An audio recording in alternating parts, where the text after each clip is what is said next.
des bonnes choses, des moins bonnes, mais bon, voilà, je crois qu'il y a une analyse qui devait être faite, qui a été faite. C'est assez surprenant d'ailleurs le parcours de cette équipe l'an passé. Un très bon début de saison, ou en tout cas très satisfaisant, et puis une deuxième partie de saison, et on le sait, quand la confiance n'est plus là, vous pouvez avoir les mêmes joueurs et d'un seul coup vous ne les reconnaissez plus. C'est un peu ce qui s'est passé sur cette deuxième partie de championnat, avec un sursaut le dernier match. Donc voilà, ce que je leur ai dit, je crois que ça doit être une bonne base de départ pour la nouvelle saison. C'est normal, ce sont des supporters qui aiment leur club, qui souffrent quand les résultats ne sont pas là, et qui n'ont qu'une envie, c'est de retrouver, et c'est pas si vieux que ça, le SM Caen à un autre niveau, mais il y a des étapes à franchir quand on est retombé, je ne vais pas dire de niveau, puisque le club est heureusement resté en Ligue 2, mais il y a une attente logique de supporters qui ont envie de voir autre chose, parce que il semblerait que l'an passé ça n'a pas convenu, mais bon, on sait très bien que le foot n'est pas une science exacte et que c'est compliqué.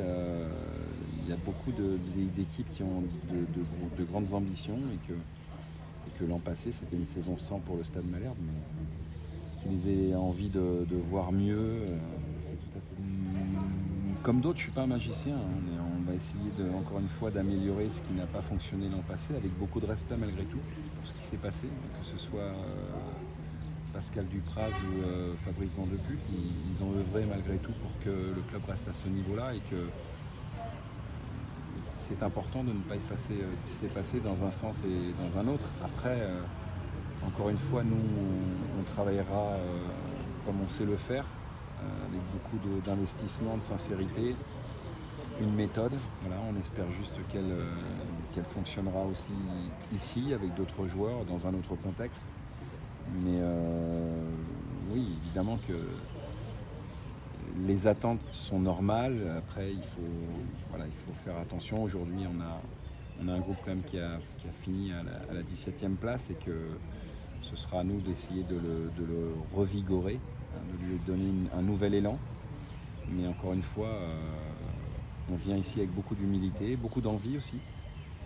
Mais voilà, je crois beaucoup aux vertus du travail. Donc c'est le travail qui va nous dire ce qu'on pourra espérer au cours de cette saison. Je sais ce que ça demande. C'était un contexte un peu similaire, parce que quand j'avais repris le club en Ligue 2 à Angers, en tout cas quand j'étais devenu l'entraîneur de l'équipe professionnelle, on avait été interdit de recrutement. C'était pas simple non plus, mais il y a des étapes à franchir, et je considère que l'an passé c'est une étape aussi qui a été franchie. Il fallait peut-être passer par là, mais il y en a d'autres encore. Je disais que cette Ligue 2 est très relevée, parce que hormis 3 ou 4 clubs, tous les autres ont déjà évolué en Ligue 1, ils ont tous envie d'y retourner, comme le Stade Malherbe. Donc voilà, après le timing on ne peut pas le donner. Ce qu'on peut promettre, c'est du travail, du sérieux, de la rigueur, de l'envie, de l'enthousiasme. En tout cas, c'est ce qu'on va chercher à mettre en avant. Mais après, le timing, c'est pas. Aujourd'hui, c'est quelque chose, c'est une question à laquelle on ne peut pas répondre. On a tous envie, je crois que je le ressens, je le perçois. Mais après, il faut, à un moment donné, les paroles sont importantes, mais je crois que ce sont les actes qui sont déterminants. Vous récupérez